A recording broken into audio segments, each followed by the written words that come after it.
Hey everyone, how's it going? Welcome to part 14 of this Baldur's Gate 3 trophy and achievement walkthrough. We just killed Dror Ragzlin and now we're leaving the Goblin camp.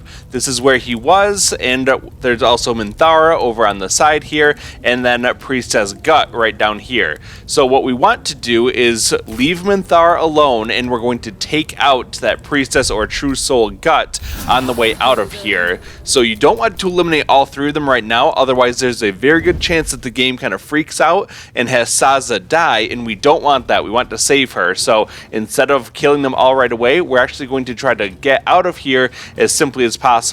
The best way that I like to do that is to move forward with Astarion. If we're just hiding here, we can get a really good first shot. This is just an early ambush here, and we can eliminate this guard really without any trouble.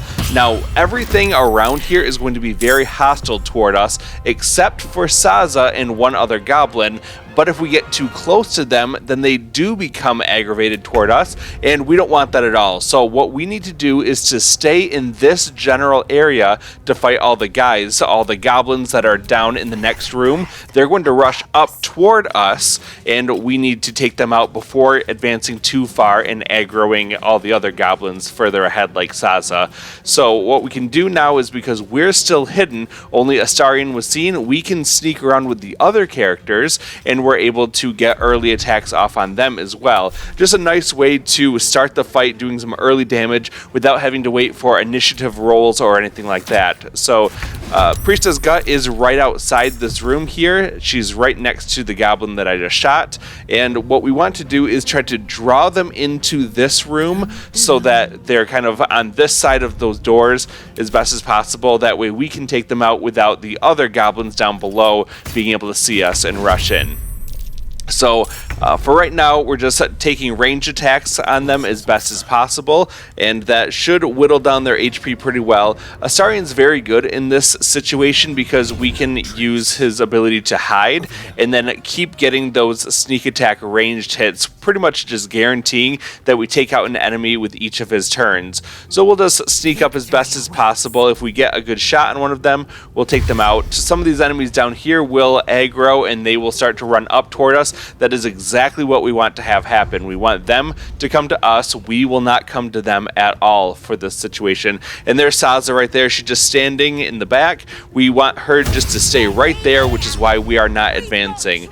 This is True Soul Gut. She's the one that we want to take out. She's pretty powerful as a character, and we do not want her to stay in the fight for very long, because she's got some really good magic and stuff. So what we're going to do is, instead of killing her outright, we're going to toggle on our non-lethal attacks, and that will allow her to be knocked out. Now, the game is still technically going to say that she's dead after this, because if they're not temporarily hostile and they're just plain hostile like this, then they will be kind of considered dead after all of this. But we're not just killing her outright, and there's something weird with the game where if they're all dead, all Minthara, Dror Ragzlin, and Priestess Gut are all dead, like what Halson wants, then the game will just automatically kill off Saza, and we can't have that. So instead, we're going to leave Minthara alone for right now, knock out True Soul Gut. We killed Dror Ragzlin before, and that's really all that we need for this section. That should ensure that Saza stays alive, which will allow us to rescue her a little bit later on when we get into Act 2. That's very important for the She Cannot Be Caged trophy. So I'm just going to kind of wrap up this fight here. There's not a whole lot more to it other than just making sure that Priestess Gut is knocked out and not just straight up killed. And you can kind of see that from her status. It should say that she's knocked out and not dead for that status. So with that, I'm just going to kind of let this fight play out. There's not a whole lot more for me to explain here. I'll see you in a few minutes when this fight is over. Let's find some prey.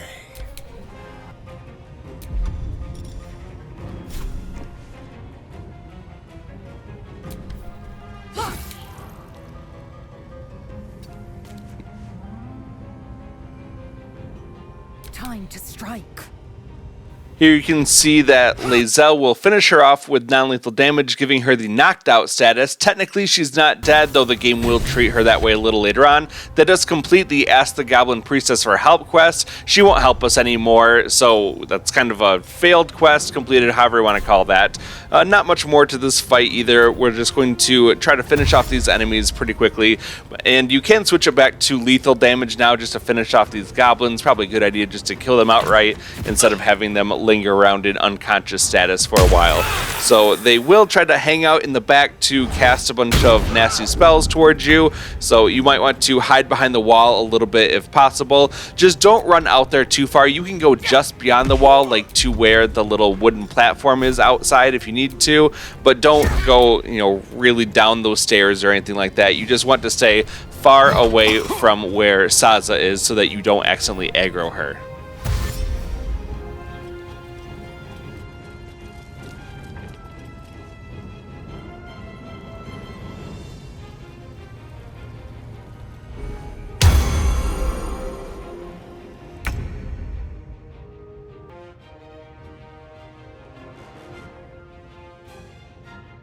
Step quick.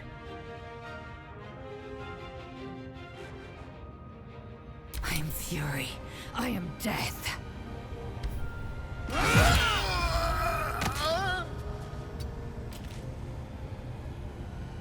On my word.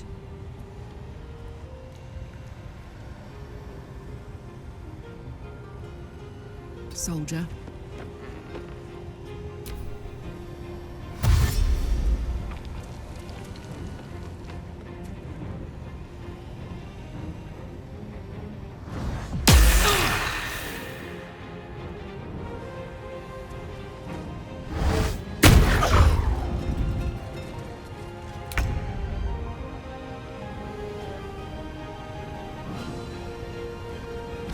You picked the wrong fight, friend.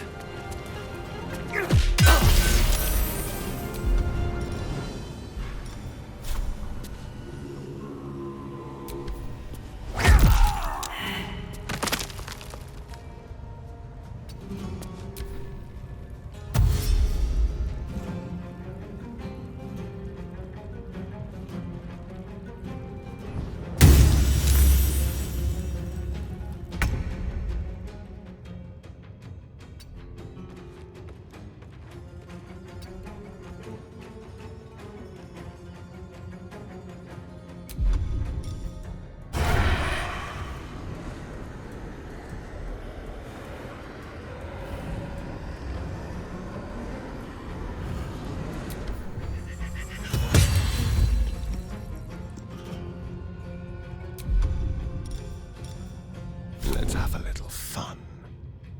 Victory awaits. I will not know failure.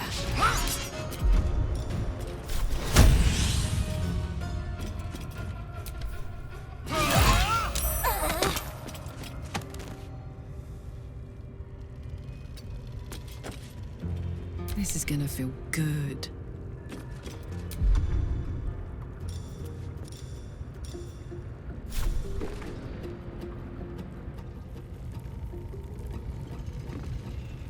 Say bye-bye.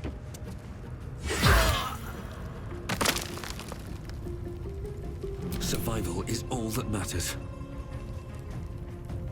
With haste.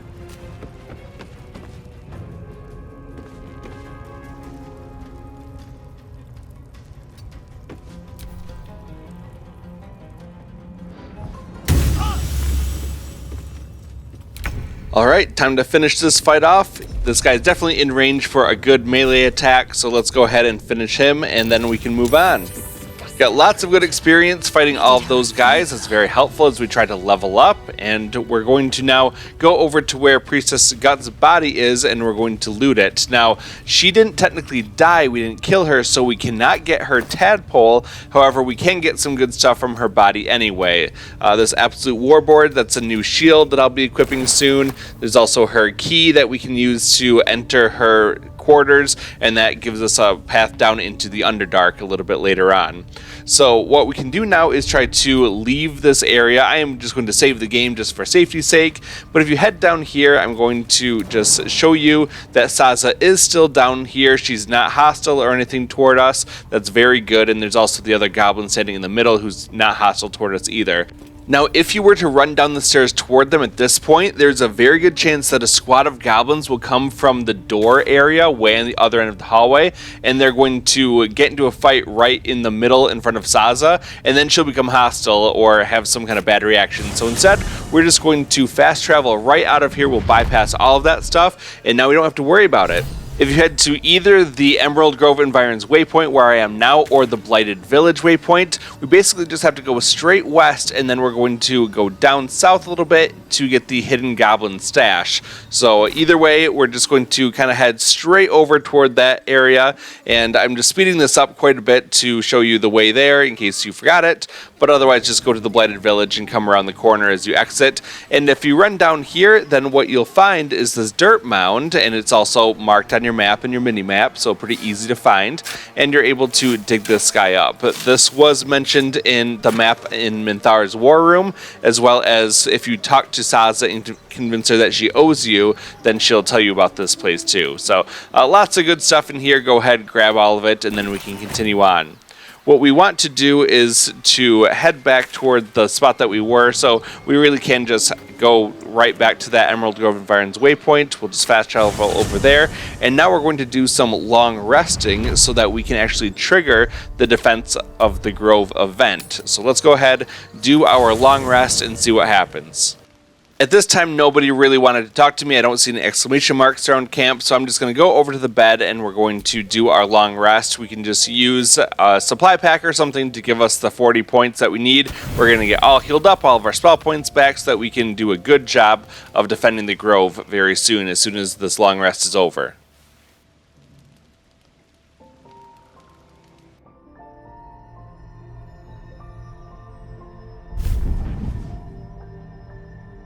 I promised I'd be back. Don't worry. I have things under control. For now. I see you've been using the powers the tadpole gives you. Good. But things haven't gone as you expected. You hoped a druid as powerful as Halsin might be able to remove your tadpole, but he couldn't. You're desperate to be rid of it. Understandable. But you're looking for solutions in the wrong places. So what should I be doing? Your parasite is unusual. It is wrapped in magic that prevents its removal. Until the source of the tadpole's magic is destroyed, any attempt to remove it will kill you. You were lucky that Halsin knew this. His instincts are right. The parasites are merely a symptom of a greater sickness in Faerun. How do I destroy the source of the tadpole's magic? I am not sure yet. To find the answers, we must first find the source. These parasites are more than illithid spawn. They are vessels for control. The infected hear the voice of the Absolute and believe it to be a god. That is how the cult of the Absolute is spreading. The highest of their rank, the True Souls, carry a tadpole just like yours. It is how they receive their orders. It is what makes them obey. When the order to transform is given, it will not be a matter of days. They will be mind flayers in an instant. Were it not for my protection, so would you. So who are you? It's complicated, but I'm an adventurer, just like you. Just like you, I was infected with a mind flayer parasite. Just like you, I seek to be free of it. I've been trying to escape from this evil for a long time. Once, I almost succeeded. Now, through you, I've been given a new chance. You can go where I cannot, and I can protect you from that evil. If we work together, we may turn this around. Hells, they need me. I have to go. What is going on over there? The power I used to protect you, I stole it from someone. They want it back. I will hold them off for as long as I can, but sooner or later I will be worn down. You must discover the source of the magic that controls the parasites before that happens. The cultists are gathering at Moonrise Towers. Use the powers your parasite gives you to convince them you are one of them. And when you find the source of their magic, destroy it. Go. Our freedom depends on it.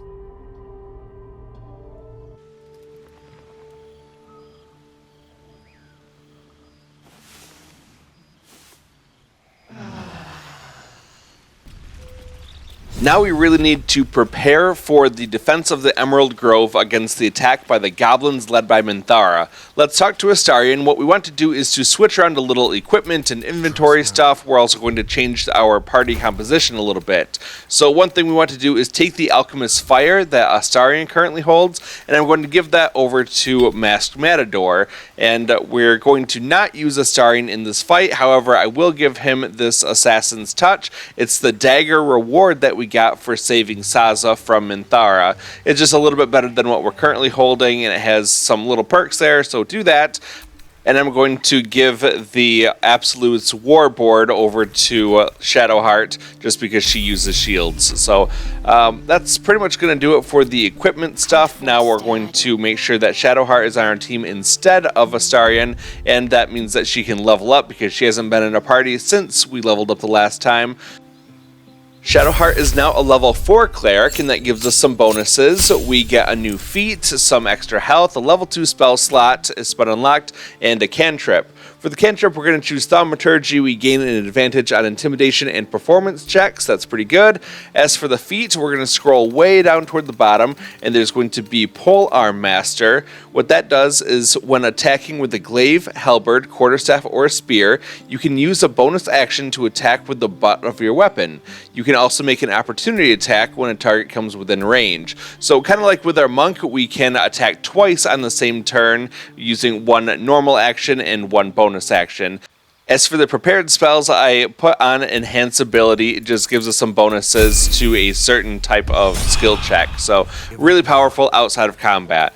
Well, now that we're all done, we're going to pretty much head on out of here. So run back to the campfire, and we're just going to leave camp now. Doing that long rest has now given us the ability to take on the defense or raid the grove. So what we're going to do is just run over toward the Emerald Grove, and when we get close enough, then a cutscene will play. Enjoy the music on the way.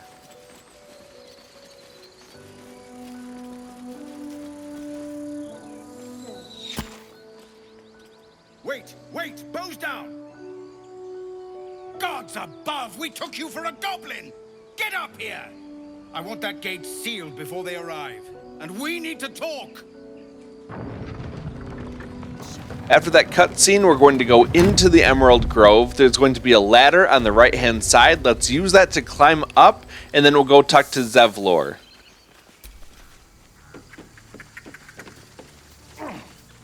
So at the top of the ladder, run toward the right side. There's going to be a giant war horn over there. Ignore that for right now. Instead, we're going to go talk to Zevlor right here by the fire. Gods above, you're alive. A little light, just as the day seems darkest. I'd given you up for dead at the Goblin camp. I'm damn glad to be wrong. But what happened? We've seen them massing in the woods. The goblins are coming, and they're led by a drow. Truly? Hells, I didn't expect it. We were almost ready to leave. Well, there's nothing for it now. A fight it will have to be. We threw them back once. If you're with us, perhaps we can do it again. No point waiting around then. What do you need? We need to thin the goblin numbers quickly if we're to have any chance of survival. Every ounce of oil that we could spare has been buried out in front of the gate.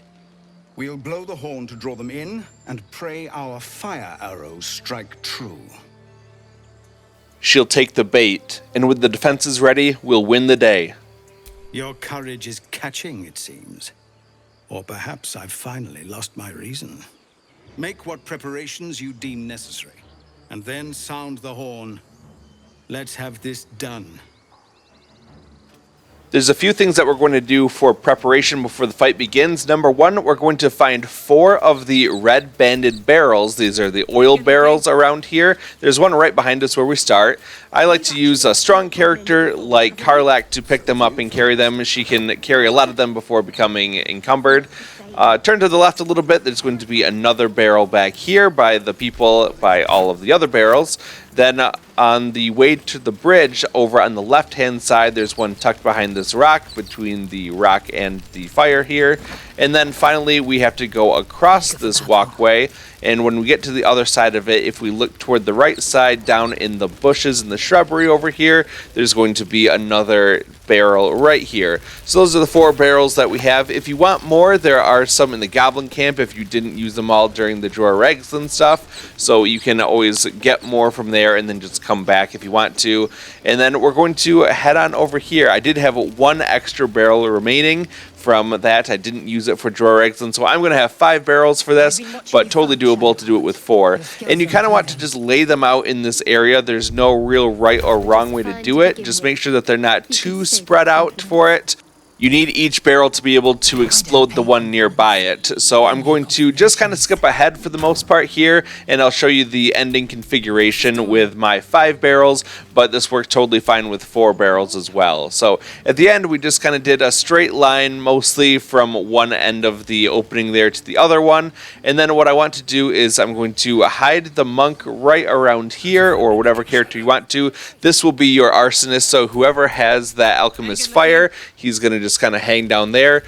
Karlach is up top. She's going to start the party using that war horn that's going to initiate the battle. You do want to save it beforehand, and then what happens is that you'll use your monk to ignite the barrels, and that will really kick it off. Lae'zel is over on the right side, right where Zevlor is. She's going to guard him against enemy attacks because we need him to survive, and he is a tiefling, so he has to survive for a trophy. And then on the other side, Shadowheart is guarding Arca over here. So this is where it kind of goes bad sometimes because a spider might jump up and kill Arca. If that happens, just reload. But when you're ready, then interact with this war horn.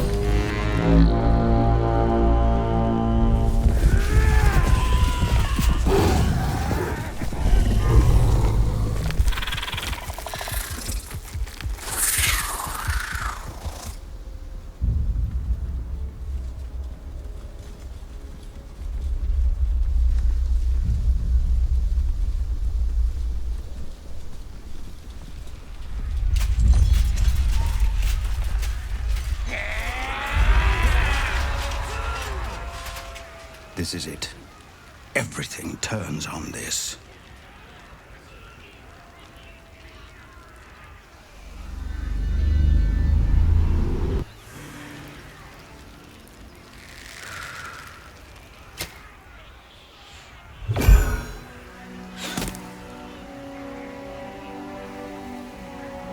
Get that damn gate closed! I know that you are all afraid. But I also know that you have been fighting your whole lives. We have never been handed the easy choices or the gentle paths. And this is no different. These creatures would take our lives, our children, our future, and we must resist! A splinter of ice works its way into your mind. A pretty speech. It almost brings a tear to my eye. Now slit his throat and open that gate. The Absolute wants all of them dead. No, this grove is under my protection. Traitor! You think you can stand against me and the Absolute? I'll dissect you.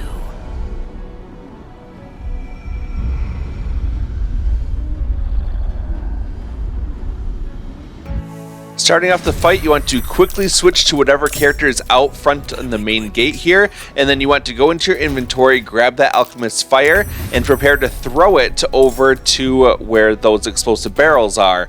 Now, sometimes the enemy will see you, sometimes they won't. It can be good if they see you, because then those spiders will attack you instead of jumping up top and attacking the tieflings. They can kill the tieflings like Arca in one hit. If that happens, you've got to restart this because you need those tieflings to stay alive.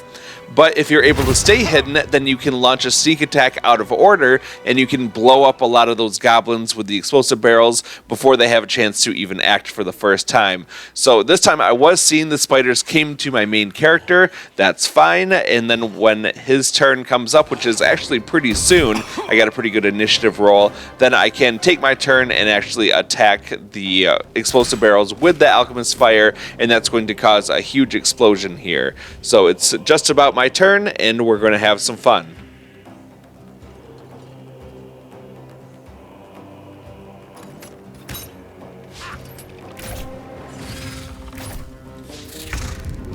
Okay, starting off, we're going to use that Alchemist's Fire with the throw command, and we're going to just toss it right over to these explosive barrels here, and that will cause a chain reaction, taking out a lot of things around here. There are other barrels scattered around here. We can use those later if we have to, so let's go ahead and throw that Alchemist's Fire and really have some fun. We completed the Pentacrush background goal. That is for a fighter for killing 5 enemies in a single attack, and we also get the Roleplayer trophy because that was the 10th one of those that we completed. There are a lot more than 10, but we do have to get 10 of them in order to get that trophy and achievement. So congratulations. If you've been following along, you should have gotten that one. If you didn't, don't worry. We're still going to have plenty of opportunity going forward for getting the rest of those.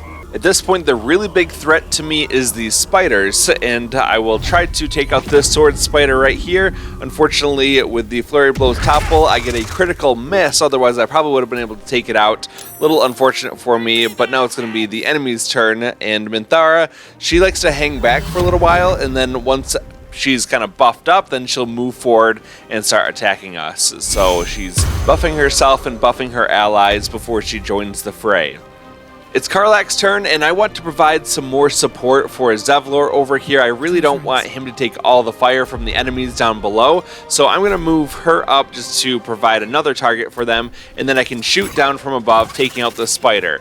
Now, Arca and Shadowheart on the other side are totally fine. They are not at risk whatsoever, because if the spiders attack the person by the main gate at the beginning, then really no other enemy is going to attack Arca, which is perfect, so I don't have to worry about losing her and missing out on that achievement. So I'm just going to kind of hang out up here. A lot of my characters all have bows, so I can shoot down at them or cast any, magic spells, anything like that. And I just have to maintain this high ground advantage, shooting down as I can and taking them out. Sometimes I do miss, unfortunately. Not a big deal, though. We're going to just keep up on this as best as possible. And we're going to now move Shadowheart up, and we're going to kind of try to get in position so that she can provide support from up top. She can heal down below. She's got a couple spells for that, and also you can chuck down potions. You can literally throw potions from above, and you can heal someone down below. So if your main character or whoever is out front of the gate is looking kind of bad, don't worry about that. You can always heal them from a distance. You don't have to be right down there, and then everyone else up top can still provide support by shooting down, and you should be pretty good from here on out. Enemies will keep rushing through. If they walk through the fire, then they take fire damage. That can even finish them off sometimes, which is really nice. So that residual effect is good for eliminating enemies even after that large explosion. They might continue to attack us. Here they hit us with grease, and some of us fell down. Not a big deal, though. We'll get back up next turn. Lae'zel was a good meat shield there. She absorbed a lot of damage that was probably intended for Zevlor, and we're able to keep on going.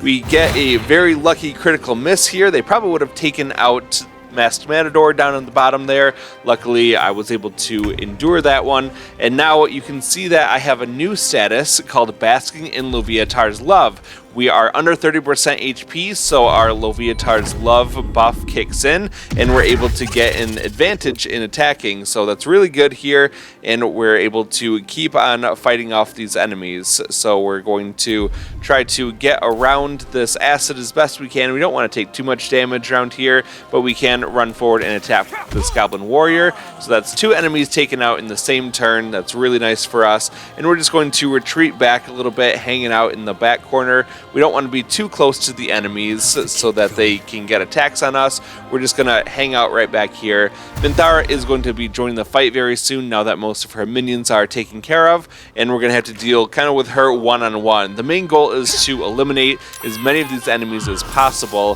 before she gets involved with us. So we've really thinned the numbers down. She does take down Masked Matador. We're stunned down there.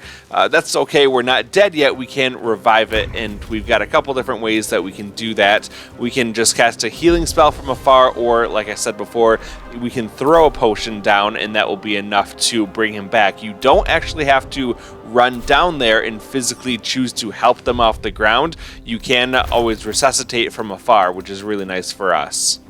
I'll demonstrate that here. I'll just grab a healing potion, choose the throw command, and now we can just aim it right down, and we'll just throw it directly onto Masked Matador, and that will be enough to pick him up off the ground.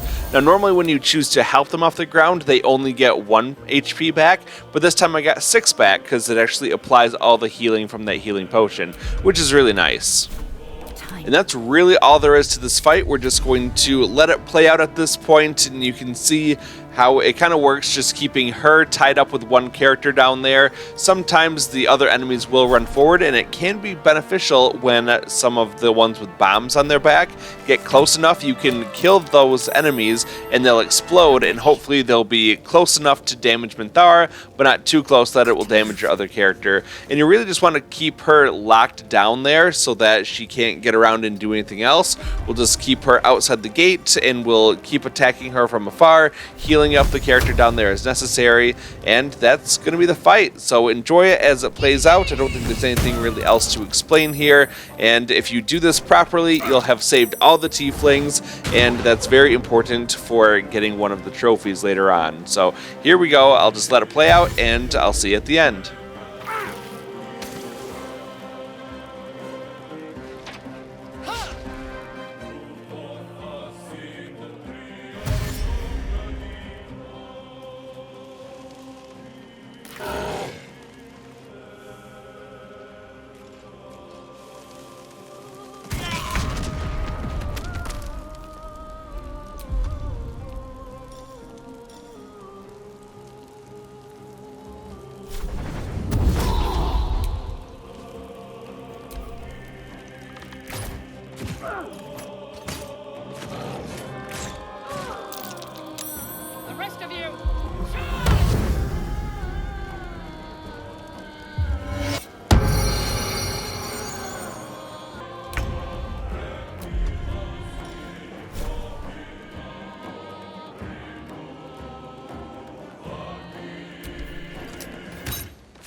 To bear.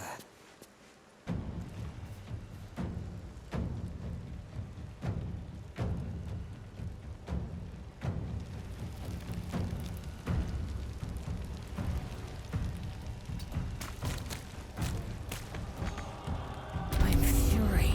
I am death.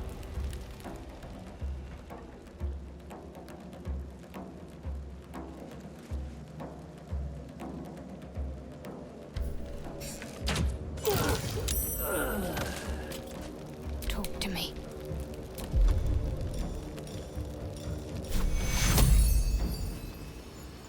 Take two.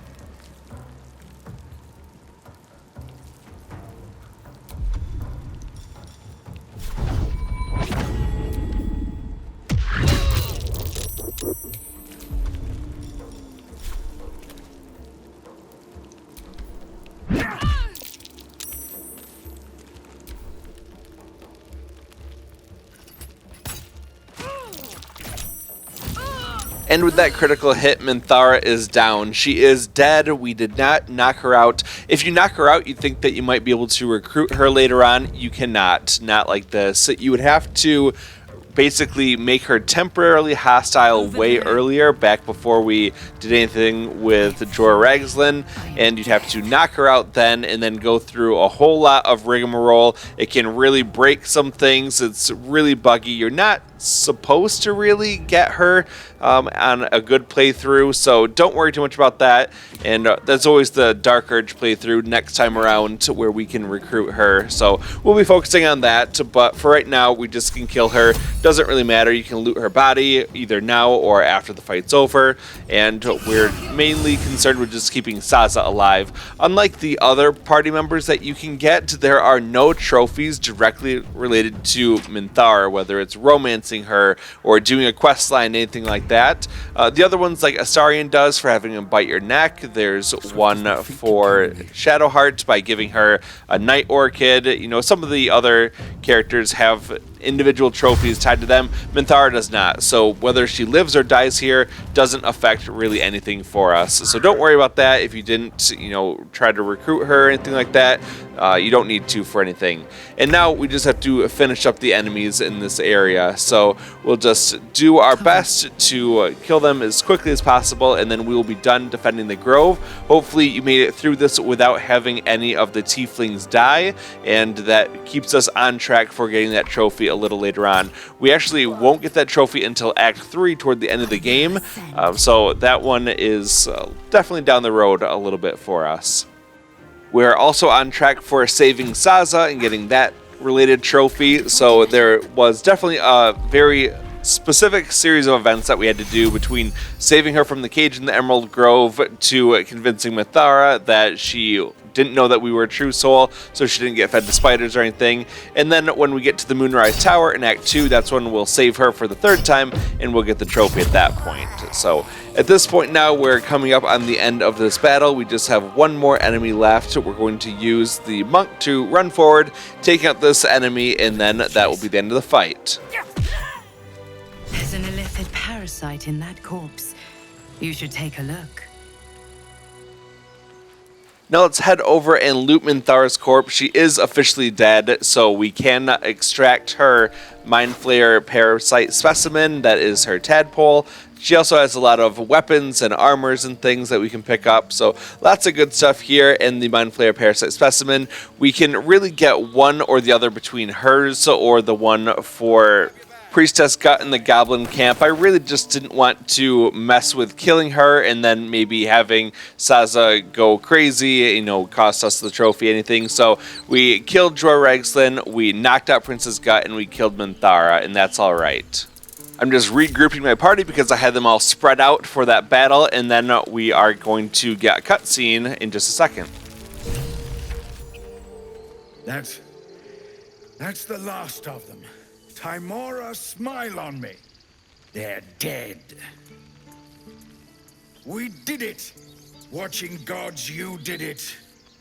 They name us outcasts, hellspawn, foul blood.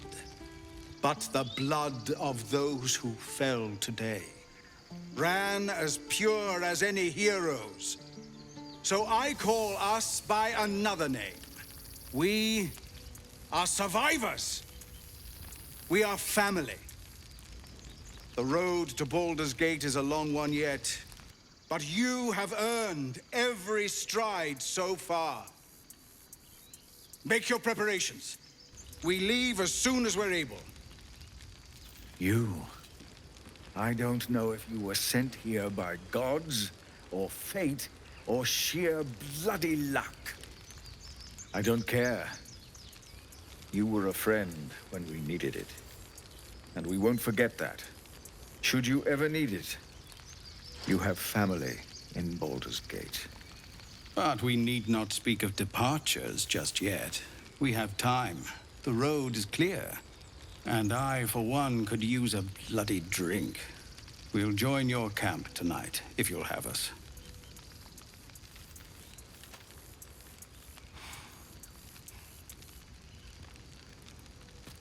By all the watching gods, that's Halsin.